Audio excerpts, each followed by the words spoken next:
Welcome to Hope Talks, where we share inspiring stories of hope in Jesus Christ. Hope Talks is hosted by Pastor Margaret Michael and Grayson Willis. Join us for uplifting stories of triumph, faith, and the enduring power of Christ's love. Also, if you're in the listening area, tune into 1470 AM or 102.1 FM WBTX to listen to Hope Talks every Sunday at noon. Welcome to today's broadcast of Hope Talks. I'm Grayson Willis. Thanks for tuning in. And my guest host today is Pastor Jared Link. He's the campus pastor for our East Rock campus in Elkton. Jared, how are you doing today? I'm doing pretty good, Grayson. It's good to be with you. Joining Pastor Jared and I today, we can actually, for the first time today, say Hope Talks. We are joined by Hope Bryant. Hope, how are you doing today? I'm good. How are you? Good. Before we go any further, Grayson, did you plan that one out? Actually, the reason I first thought of her name was because of that, but and she'll get into this, I'm sure, but Hope works in our Kids Harbor program here at the church, our after school and daycare. Hope, just start out telling us about where you're from and about how you grew up. Yeah, so I grew up about 2 minutes down the road. So I have an older brother, 7 years older than me. I grew up, just being really close with my family and, just having a lot of family time with each other. And family is just very important to us, and that's just how I grew up. So, yeah. And where did you all grow up? What area? Right down the road, literally, right down the road on Spaders Church Road. So, we grew up. It's funny because I went to Spotswood High School. My brother went to TA. I got redistricted, so I was at Pleasant Valley Elementary and got redistricted to Peakview. And so from there, I'm the only one in my family who went to Peakview, Montevideo, and then Spotswood. So, yeah. What year did you graduate Spotswood? 2018. Yep. She's just a baby. Yeah. I graduated 2005 from Spotswood, so. Yeah. And he went to TA. Yeah, so, we're not all the basics. That's ancient history at this point, Grayson. Well, if I was 05, what were you, 04? 4. Yep. Yeah, I met Colin, my husband.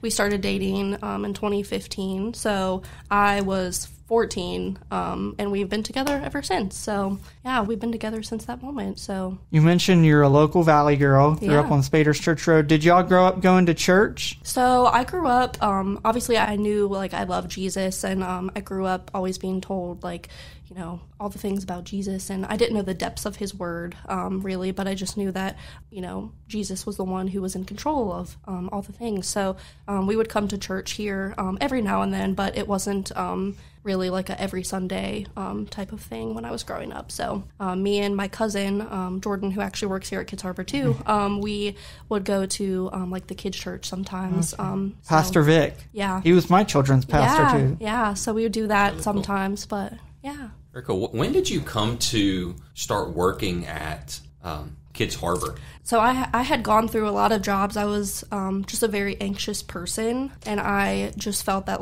I was just anxious everywhere I went. And my mom has worked here since I was 4. So, and it was just, I had never even thought about coming to work at Kids Harbor. And then one day she was like, I brought you an application home. Fill this out, and I'm going to turn it in for you. So, just a subtle suggestion from Mom she was like, we're going to do this. And you had a good recommendation. Yes. So I was like, okay, sure, I'll do it. And so I filled it out, and I actually started here in 2020 as an evening assistant. So back then the hours were a little different, and they would have these evening assistants come in at 3 and just kind of close up the room, get the kids packed up, get them home, close up the rooms and everything. So I did that. I started in January of 2020, and then COVID hit. So I got to do that for about 2 months, and then COVID hit, and we had to close from March to June. And when I came back, I came back as hall support. So I was kind of in all the rooms. I would cover lunch breaks, just kind of float around and help where I was needed. And I just found that I really loved it. And I came to do that as a full-time position. And I just knew that it was just in that moment, I was like, this is God working. I've never really seen it before. It's never really shown to me before like that. But in that moment, I was like, okay, this is this is a really awesome place, and you can feel that God works through this hallway. So I just found that I liked being able to get to know all the parents and all the kids, and not just be in one age group. So I did that for about a year, and I just realized that, like, I wanted a little bit more than what I was doing, but so there were other positions that had opened, like core teacher positions that I had shown interest in, and then I kind of just was like, I don't feel like that's, like, what I need to do. And at that time, the previous leadership team of Kids Harbor had started bringing me in to kind of cross-train me on some things, and I was like, why me? I'm like, okay. I always want to know. Like, I'm always eager to learn more. So I loved it, and I was like, this is awesome. Like, this would be so cool if I could do this. And then the opportunity opened up, and I applied, showed interest in it, interviewed, and got the position as a staffing coordinator. So I love it. That's awesome. So I've been doing that for about 2 years. So. I mean, obviously, God works through Kids Harbor as a ministry to families and to kids that are connected to this church and not connected outside of that ministry. But it's really beautiful to see and to hear a firsthand testimony of the impact of the ministry of Kids Harbor on the staff. Right. Now, I've gotten to work with a lot of the staff through my time in facilities here, before I went to East Rock, and still some connections today. But just to see, a lot of times we think we know what God's up to, or we think we know, who our target audience is in a specific ministry. But the beauty of who God is and how he works and how he multiplies things is that there is blessing, peripheral blessing, if you will. Right. And it sounds like God has used Kids Harbor to help in your life, and even are you in a place to unpack a little bit more about that journey through anxiousness, anxiety, and how Kids Harbor, how the position for sure, and the Lord has used that? Yeah, even when I started at Kids Harbor, I had no experience with kids really, other than like being around like little cousins and things like that. I had no experience. I didn't know what childcare was like. I had seen my mom obviously work with the infants for, at that point, like 15, 16 years, but I had never really known more than that. And so I started, and of course that anxiety would still creep in some, but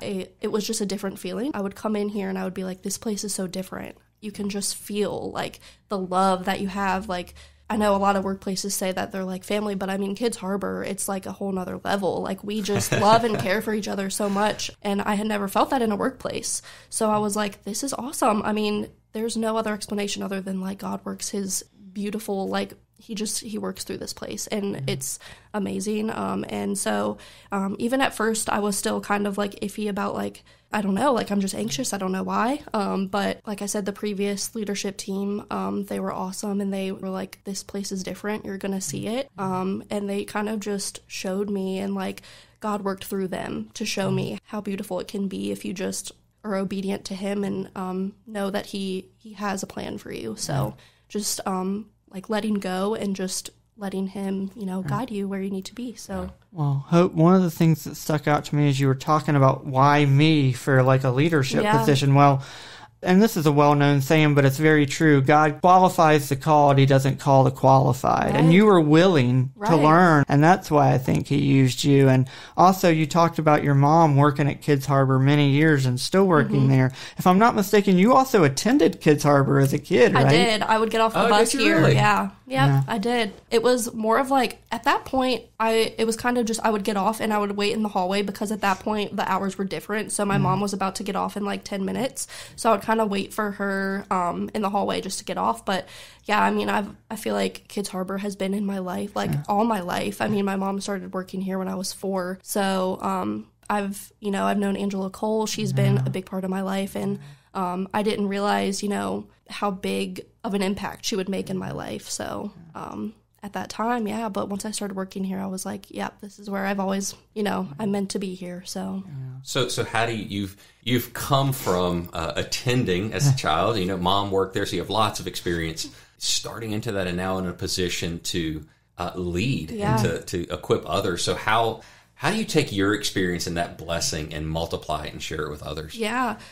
Even with like the anxiety portion of it, I use any type of situation I've been in my life, and I'm a very like empathetic person, and I know when to be like, okay, let me put myself in your place. Let me think back to when I was in this position. And Kids Harbor has just given me lots of opportunities to kind of share my experience with others, whether it's staff or parents. I can just kind of make those, it helps to build those relationships. So a lot.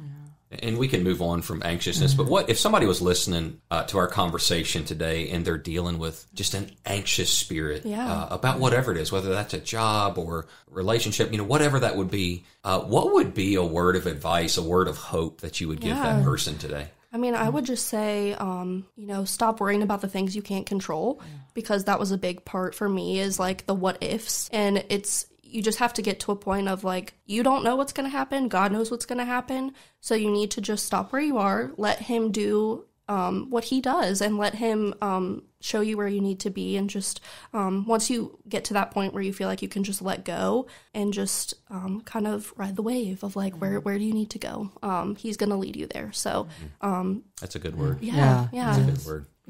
Yeah, because like you said, things out of our control, why worry about them? Because we just need to trust them to him. Yeah, there's nothing you can do to change it. You just gotta go with it. So. Right. Yeah, Hope, you talked about meeting your husband, and anything you want to share about that. I know I mentioned before the broadcast, Pastor Jared, I mentioned just to us that he had married you all and was... I said officiated. I didn't actually marry. Well, you performed the ceremony, yes. Yeah. So just anything you want to share about that, and what was that? 2 years ago? It'll be 2 years on October 1st. Man, time is flying. Yeah, I knew it was October because the first time I heard your name was we were having a family weekend that weekend, and my dad who pastored here for 24 years, we were having a men's night that night, and I remember asking Pastor Jared if he was coming. He said, I can't. He said, I have a wedding. And I said, is it anybody I know? And he said, well, Hope Conley. She works at Kids Harbor. Her mom, Jenny Conley. And I recognized your mom's name before I recognized your name. Yeah. So that's kind of cool, too. Yeah. You married us during Hurricane Ian.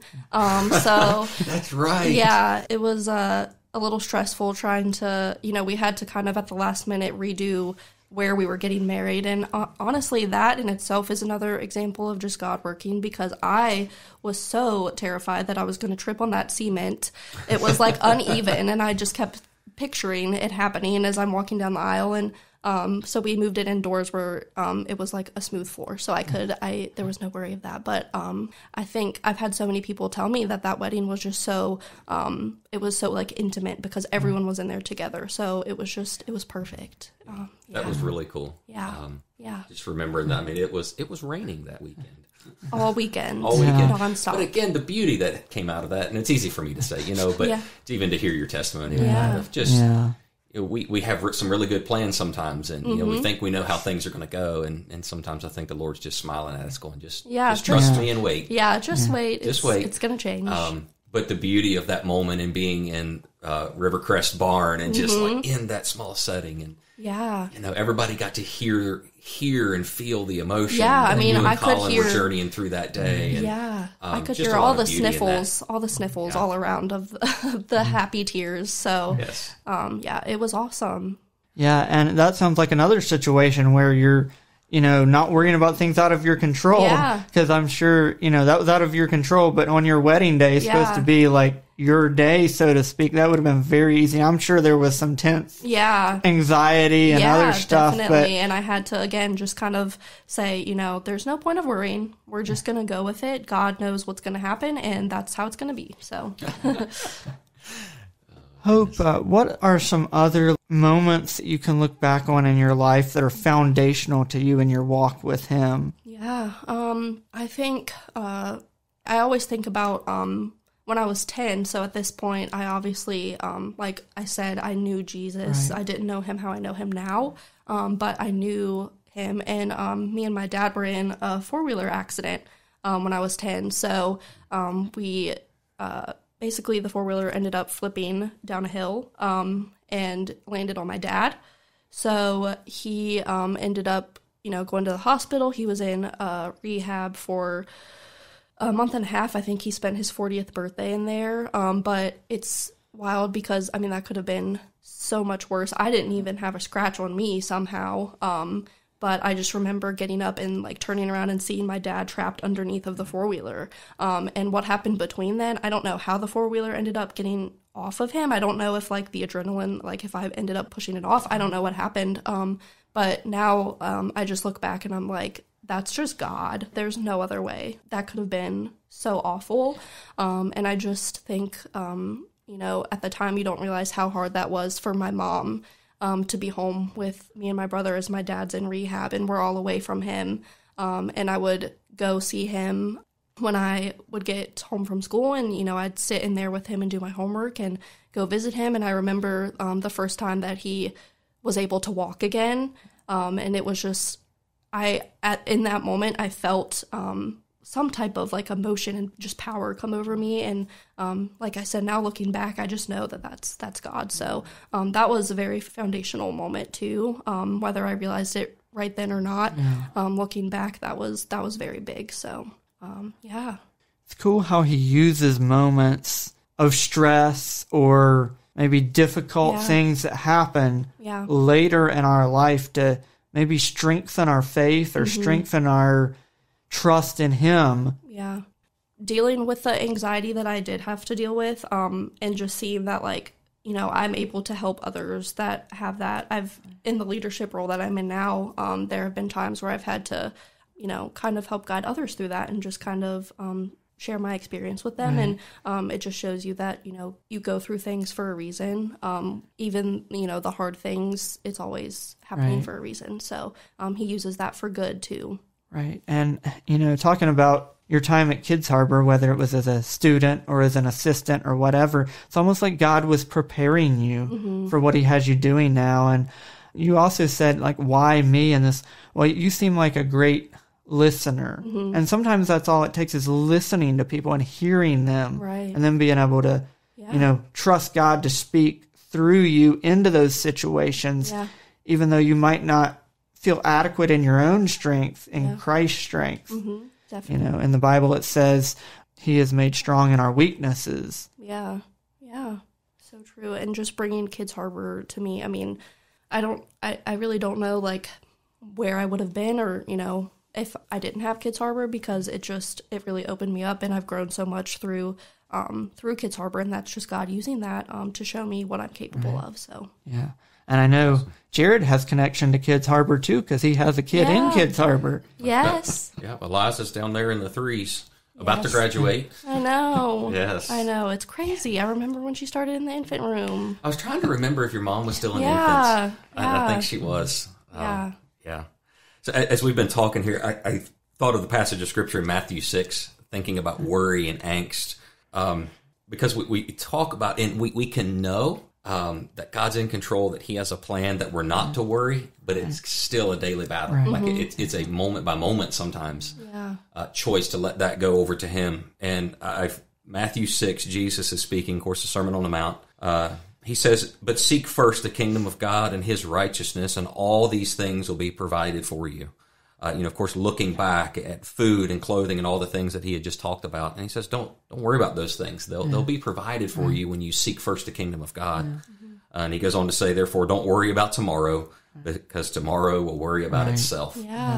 Each day has enough trouble of its own. I love that Jesus is honest enough with us, right, to say, hey, each day's got enough trouble of its own. Exactly. Let's one day at a time. Yeah. Right. And so, just a beautiful passage as we talk about trust and worry and how to process that in our day-to-day walk. Because we all face that in different ways. It might not be angst about a position or things like that. It can be about so many other things. Exactly, yeah. But seek first the kingdom. Yeah. Seek first the kingdom. And that's another thing, being working directly with staffing can be very challenging. There's especially, vacation season, trying to get all the holes filled in the schedule. And there's been moments where me and Peyton have just kind of both been leaning over the staffing book, like staring, just what can we do? And there's been moments where and she's folding her hands right now for those that can't see praying. Yes, we've just been, leaning over it like, God, please just help us. Let's get through today. We'll, wherever it always ends up working out. So that's, just another example of how he works through these hallways. There's been multiple times where we've had no answers to what to do to get the day covered, and he just provides. So, Speaking of vacations, I think I've known your mom and you long enough to know that the Outer Banks is a pretty special place for your family. Yes, specifically Buxton. Buxton. And okay, so tell us a little bit about your story with the Outer Banks. Yeah, so Buxton is a very calm town. There's really nothing to do. There's, a couple shops. There's one restaurant, I think, one or two. But it's a very so if you're someone who likes to go on vacation and just go the whole time, don't go to Buxton. It's not for you, right? Yeah, that's not for you. But it's very relaxing, and we have a pool, so that's where we spend most of our time, just hanging out with each other by the pool. So it's really awesome, and it's very different than when I go to Myrtle Beach with Colin's family. It's like complete polar opposites. So Myrtle Beach is awesome. They're very different, but I love them both, and very excited to do that this summer. You getting to go back this summer? Yeah. Yep. How has that? So now I know you're a proud and excited auntie. Yes. I'm got another niece going to be born any day now. So cool. Yeah. Wow. Very cool. So how has that family experience changed over the years? Yeah, it's definitely been a little tricky, especially with vacation. Just the house, we usually stay in the same house when we go to Buxton. And me and Colin's room would share a bathroom with Tucker, Anna, and Cove, and now there's going to be another baby too. So we were like, that is not going to work. Colin does not have a quiet bone in his body, so he cannot Cove's down there napping, and he's like just slamming things around, and I'm like, he's not going to be surprised you just called him out. No. Right? He'll be expecting it. He'll be expecting it. Yeah, okay. It's fine. But yeah, so we had to switch up, the timing of our vacation. We're going towards the end of summer in September now, instead of like the dead center of summer when we usually go. But it's going to be fun, and it is what it is, and we're going to have a good time. So we're going to make the most of it, and so excited. Obviously, it's a change for a good reason. So very excited. Yeah. Absolutely. Probably be better temperatures that time, as long as you don't have a hurricane that time. I know. We'll see, because hurricanes, they just happen for us when we have things planned, but it's okay. I just said, Grayson, let tomorrow worry about it. Right. Yeah, I wasn't trying to cause any worry there. When you said Outer Banks, that's dear to our family. We used to vacation a lot at Ocracoke Island, which has the same feel. Exactly. If you want to hustle and bustle, you don't want Ocracoke. Nope. And our men have taken trips, multiple years there, and so the Outer Banks it's a special place for a lot of people. I'm sure there's a lot of people that vacation down to somewhere in the Outer Banks. Hope, we call this program Hope Talks. So what right now brings you the most hope in your life? I think just seeing people be open to things. Obviously, always being kind to one another. That's something that brings me a lot of hope, is just instilling that in people. You never know what someone's going through, so let's always give that grace, and just being open. And I'm very open. I'm newer to finding out God's word, and there's women that work here that have been going to church every Sunday for the last 20-30 years, and I'm newer to that, so I'm very open, and I don't try to I don't know everything. I'm still learning, and just being open and honest, I think, is a big thing. So yeah, and there was another thing that stuck out to me. You mentioned Angela Cole, and obviously her influence down Kids Harbor Hallway for 17 years. But I told her recently, I said, I still see you pouring in to that staff. Absolutely. And I know she comes for training day, but she does a lot more. Mm-hmm. So if you just want to talk about the impact that she's had on your life and a lot of lives down that hallway. Yeah, I remember even really before... I've known Angela Cole basically my whole life, but she was at my high school graduation party. She's just always been there. She's so kind, and that's just another example that I've looked up to, and just her role in leadership and the knowledge and wisdom that she's willing to share with us even now. Because me, Peyton, and Faith, we're all we're a whole new leadership team. Right. So there's things that come up that we've never had to deal with before, and we know that she's always willing to listen and willing to talk through anything with us. So that's just really awesome and comforting to know that God works through her, and she's willing to share and just help us through any tough situation. So, well, know that Kids Harbor is a bright light. I love going down there and talking to you all.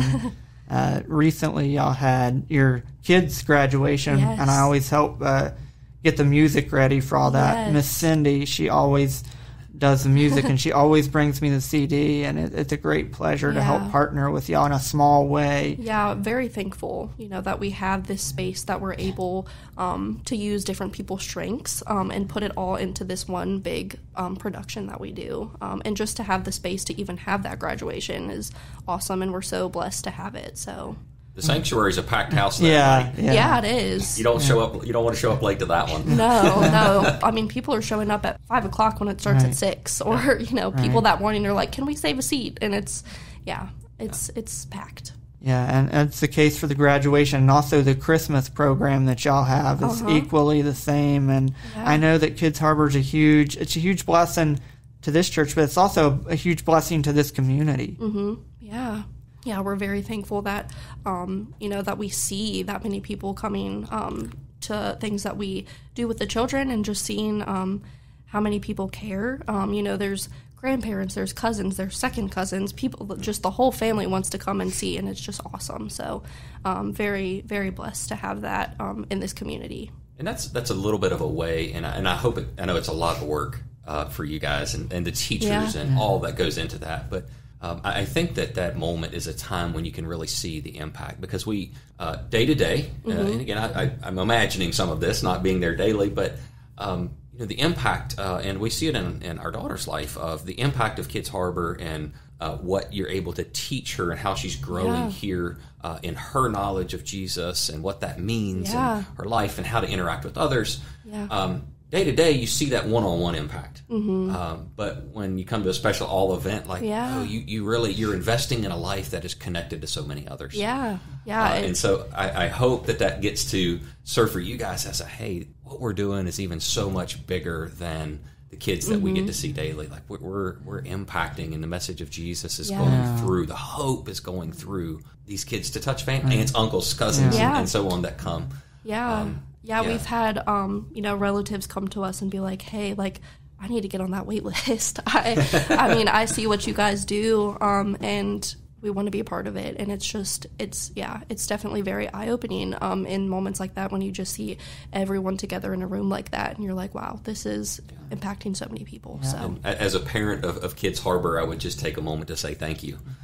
Of course, thank for you. The investment and the way that and we have said so many times, we started in your mom's class when she was an infant still. But just how perfectly God has put teachers with the right age group. Exactly. It's so beautiful to see how each one interacts differently, and each class is so different. They have their own growth, own personalities, and the Lord and you guys' leadership has put together the team and the people that fit so perfectly with the age groups. Right. And that's been from infant, and that's going to be through the fours, we know. And so I would just say thank you. Thanks for all the hard work, the fretting a little bit, and the stressing over the schedule. It's all worth it. It's making a difference. And we see that in Eliza's life, and just the comfort and confidence we have in Kids Harbor. And that's in you all. And you and Peyton and Faith. Faith, Hope, and Peyton. I know. Faith, Hope, and Peyton. We need to change Peyton's name. To love, she exudes love everywhere she goes. She does. She does. Faith, Hope, and love there in the leadership team. But we just would just say thanks. And it's hard to describe the impact and the lasting impact that'll have in our family's life. And so thank you. Thanks for what you do. Thank you, guys. And thanks for being willing to join us. I know that you're an introvert, and I know when I thought of your name, before I even asked you, I asked Peyton, and she was kind of like, I'd love to hear it, but good luck. I know. And I was like, and then I asked you, and I was like, I told her, and so, and here in a couple weeks, we'll have Faith on too, so it'll be good to hear from her. We had Peyton on a couple years ago when she came on as the director after Angela Cole was called to do what she's doing now, and anything in closing, Hope, that you would like to share, maybe that you haven't shared already or that we haven't asked you already? Again, I can't say enough just how much I see God work through Kids Harbor, and just bringing us the people that need to be here, and finding the right fit for them. And like you said, each room is different, so just finding what teacher needs to be where. It's just very, very awesome to see how he works. So yeah. Well, Hope, thank you for joining us today for this broadcast of Hope Talks. Yeah, thank you for having me. It was awesome. Thank you for listening to today's broadcast of Hope Talks. We pray that as you've heard Hope Bryant's testimony today, that it truly has been a half hour of hope for your life. May God bless. Hope Talks is sponsored by Church of the Nazarene in Harrisonburg in partnership with Sunshine Ministries. If you enjoyed today's episode, make sure to subscribe, rate, and leave a review on Spotify or Apple Podcast. Your feedback helps us spread hope to even more listeners. Stay tuned for more uplifting stories in the next episode. Until then, keep the faith, share the love, and find joy in the hope that Jesus Christ brings.